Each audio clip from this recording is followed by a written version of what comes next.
There's a dark pattern emerging lately with Google's Pixel phones, a history of battery problems that just won't go away.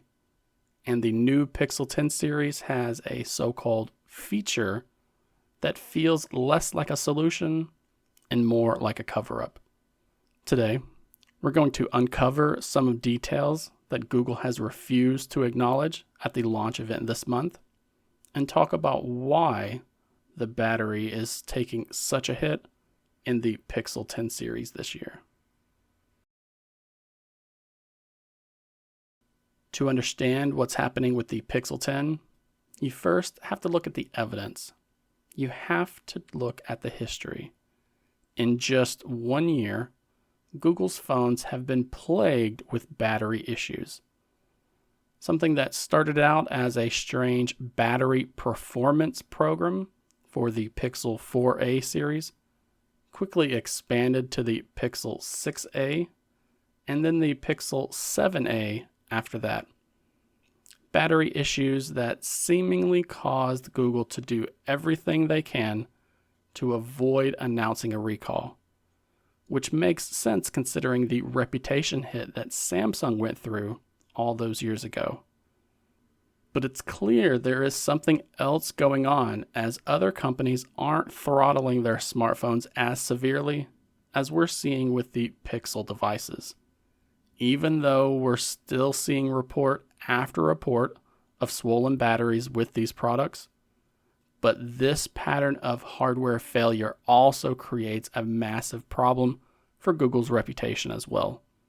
It gives them every reason to be overly cautious, or worse, to put a band-aid on a bigger wound for the Pixel 10. So what has Google done with the battery in the Pixel 10? Did they engineer a better one? No. Did they purchase higher quality batteries from a different company? Probably not. Because so far it seems they've only been able to engineer a better way to hide the problem. It's called Battery Health Assistance, and Google not only confirmed it will be mandatory, but they have also said it cannot be turned off either. This software deliberately slows your charging speed and reduces your battery's maximum voltage over time. Here's the truth they're hiding. This isn't just normal aging. This is an extra layer of performance reduction. It's a guarantee your phone will get worse.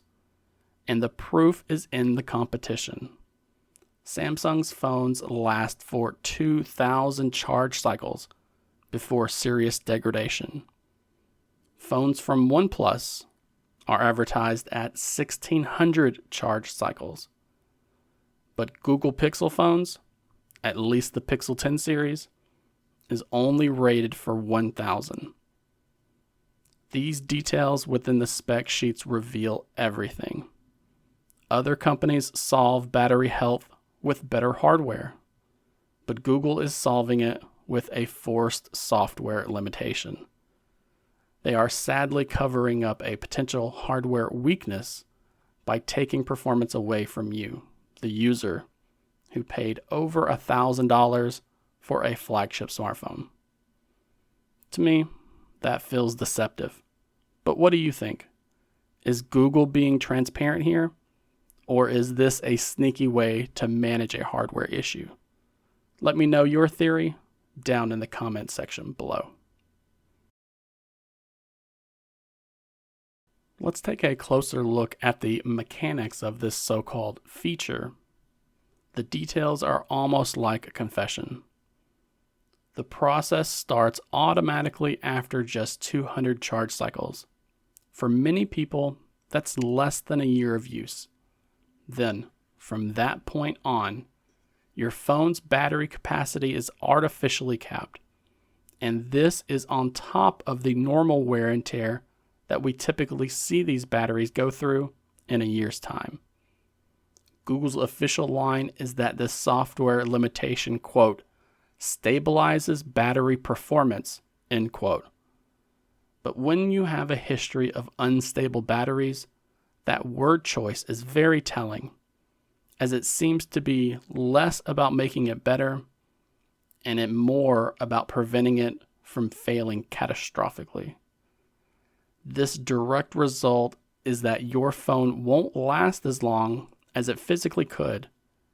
It will charge slower than it physically could, and they are putting an artificial ceiling on your phone's capabilities, which some would say is there to prevent it from hitting a wall that they know is there. And the final piece of this puzzle is the most damning. They're taking away your control. Features that protect battery health are not new. Many phones these days are capping a charge at 80%. But those features are always optional. They give the user choice. If you are a power user and you need 100% of that battery that day, you can have it. You accept that risk. By making this feature mandatory without any way of turning it off, the Pixel 10 series has taken this choice away. They are removing your ability to use the full capabilities of the hardware you paid for. So you have to ask yourself, why would they do that? Unless they're not confident in what those limits actually are. They are simply hiding the problem by never letting you get that close to it. So there you have it. The evidence is clear. Google is hiding a potential hardware weakness in the Pixel 10 series behind a mandatory software lock that you can never remove. But this battery issue is just one piece of a much bigger, more worrying trend. This is part of a pattern of anti-consumer decisions that Google has been making lately that are slowly pushing away their most loyal fans. When it's not limiting your battery usage, it's blocking you from side-loading applications or preventing you from using tap to pay just because you have an unlocked bootloader. Android is becoming more and more locked up these days, and the recent antitrust rulings don't seem to be phasing them in any way. But I want to hear your thoughts about this battery issue in the comments section down below.